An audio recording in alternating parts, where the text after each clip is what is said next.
नमस्कार दोस्तों, हर रोज की तरह एक बार फिर से हम हाजिर हैं देश भर की खबरें लेकर। तो आज दिन हो चुका है 9 जून का और टाइम हो चला है आज के मुख्य समाचार जानने का। कोरोना वायरस ने पूरी दुनिया में कहर बरपा रखा है और अब दिल्ली के सीएम अरविंद केजरीवाल भी इसकी चपेट में आ गए हैं। वहीं दिल्ली में एक बार फिर भूकंप के झटके महसूस किए गए हैं, तो बंगाल की खाड़ी में एक बार फिर एक नया तूफान बन रहा है। इसी के साथ पेट्रोल की कीमतों में एक बार फिर उछाल आ गया है। तो आज कोरोना के कुछ नए अपडेट्स के साथ देश में हुई कुछ खास गतिविधियों की जानकारी आपको मिलने वाली है। इसके अलावा मौसम के पूर्वानुमान से लेकर बहुत सी जानकारी आपको मिलने वाली है।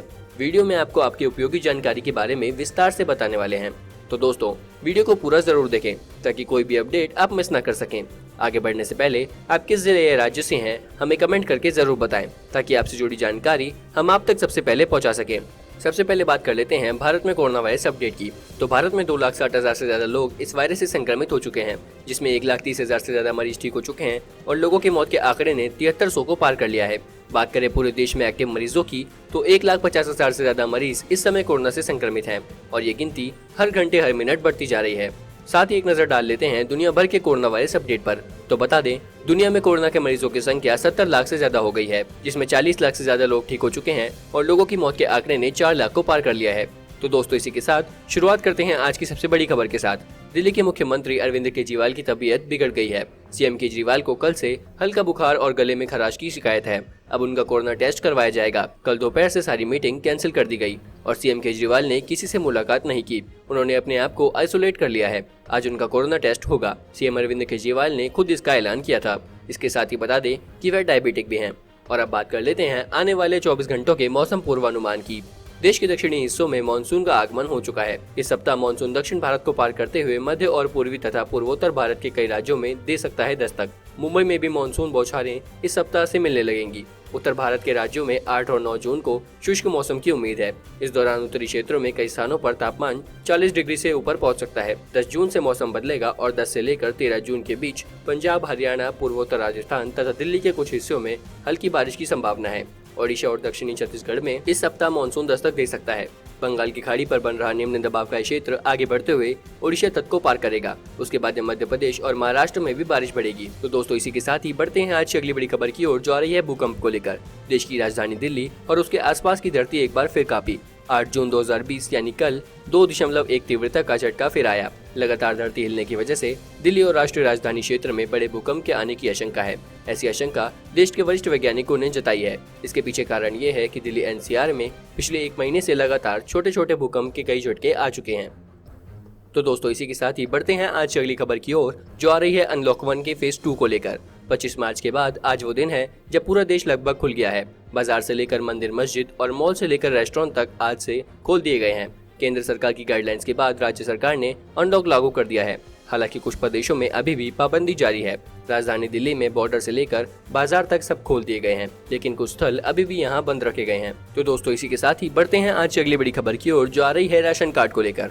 भारत में राशन कार्ड एक महत्वपूर्ण दस्तावेज है। पहचान पत्र, पासपोर्ट बनवाने से लेकर घर में भोजन की व्यवस्था करने तक इसकी जरूरत पड़ती है। राशन कार्ड बनवाने की बात आते ही सबसे पहले दिमाग में एक ही बात आती है, इसके लिए सरकारी दफ्तर के चक्कर लगाने पड़ेंगे। लेकिन अब ऐसा नहीं है। अगर आप दिल्ली में रहते हैं तो घर पर बैठे आसानी से ऑनलाइन आवेदन करके अपना राशन कार्ड बनवा सकते हैं।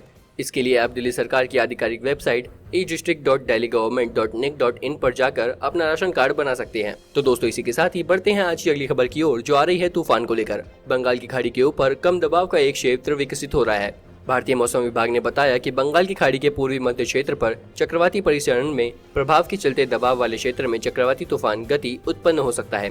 हालांकि मौसम विभाग ने इस बात की भी जानकारी दी है कि अगर बंगाल की खाड़ी से चक्रवाती तूफान उठेगा भी तो इसकी क्षमता हाल ही में आए चक्रवाती तूफान अम्फान के मुकाबले काफी कम होगी और इसे जान माल के नुकसान की संभावना भी कम है। तो दोस्तों, इसी के साथ ही बढ़ते हैं आज की अगली खबर की ओर, जो आ रही है एनटीपीसी से। बिजली उत्पादक company national thermal power corporation NTPC limited ने head executive assistant mining service और माइन सर्वेयर के कुल 23 पदों पर भर्ती के लिए आवेदन मांगे हैं। इन पदों पर चयन कर्मचारियों को 7वें वेतन आयोग के तहत सैलरी मिलेगी। ऑनलाइन आवेदन शुरू करने की तिथि 2 जून 2020 है, जबकि आवेदन की अंतिम तिथि 22 जून 2020 है। तो दोस्तों इसी के साथ ही बढ़ते हैं आज की अगली बड़ी खबर की ओर, जो आ रही है पेट्रोल को लेकर। देश में पेट्रोल और डीजल की कीमतें एक बार फिर बढ़ने लगी हैं। लगातार दूसरे दिन सोमवार को पेट्रोल और डीजल की कीमतों में 60 पैसे का इजाफा हुआ। इस वजह से दिल्ली में पेट्रोल की कीमत 71.46 रूपए से बढ़कर 72.46 रूपए प्रति लीटर हो गई है, जबकि डीजल की कीमत 69.99 रूपए से बढ़कर 70.59 रूपए प्रति लीटर कर दी गई है। इस तरह कीमतों में लगातार दूसरे दिन वृद्धि हुई है। इन दो दिनों में पेट्रोल 1.20 रूपए प्रति लीटर महंगा हुआ है। तो दोस्तों इसी के साथ ही बढ़ते हैं आज की अगली बड़ी खबर की ओर, जो आ रही है रिलायंस इंडस्ट्रीज की ओर से। लॉकडाउन में रिलायंस इंडस्ट्रीज के टेलीकॉम प्लेटफॉर्म जियो में निवेश का सिलसिला जारी है। ताज़ा निवेश अबू धाबी निवेश प्राधिकरण IDA ने किया है। एक रिपोर्ट के मुताबिक अबू धाबी निवेश प्राधिकरण ने जियो प्लेटफॉर्म में 1.16% हिस्सेदारी के लिए 5,683.50 करोड़ रुपए का निवेश किया है। यह पिछले 7 सप्ताह से भी कम समय में जियो का 8वां निवेश है। तो दोस्तों इसी के साथ ही बढ़ते हैं आज की अगली बड़ी खबर की ओर। भारत में कोरोना वायरस से तेजी से बढ़ते मामलों के बीच देश अनलॉक 1.2 के दूसरे चरण में पहुंच गया है। इस चरण में पाबंदियों के साथ साथ धार्मिक स्थल, रेस्टोरेंट और मॉल खोलने की इजाजत दे दी गई है। इस चरण के पहले दिन यानी सोमवार को भारतीय क्षेत्र बाजार में रौनक देखने को मिली। शुरुआती कारोबार में सेंसेक्स करीब 600 अंक मजबूत होकर 35,000 अंक के करीब आ गया।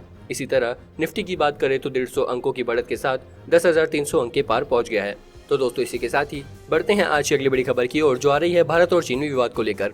भारत और चीन के बीच लद्दाख इलाके में अभी भी तनाव जारी है और इसको बातचीत से हल करने की कोशिश हो रही है। 6 जून को हुई बैठक में अभी कोई ठोस नतीजा तो नहीं निकला है, लेकिन इस बीच चीन ने एक बार फिर बॉर्डर पर हलचल तेज कर दी है।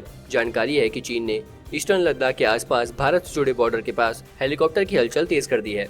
तो दोस्तों आपको हमारी ये वीडियो कैसी लगी हमें कमेंट करके जरूर बताएं और चैनल को सब्सक्राइब करना ना भूलें, ताकि हर रोज आप देश और दुनिया भर की खबरों से अपडेट रहें। धन्यवाद।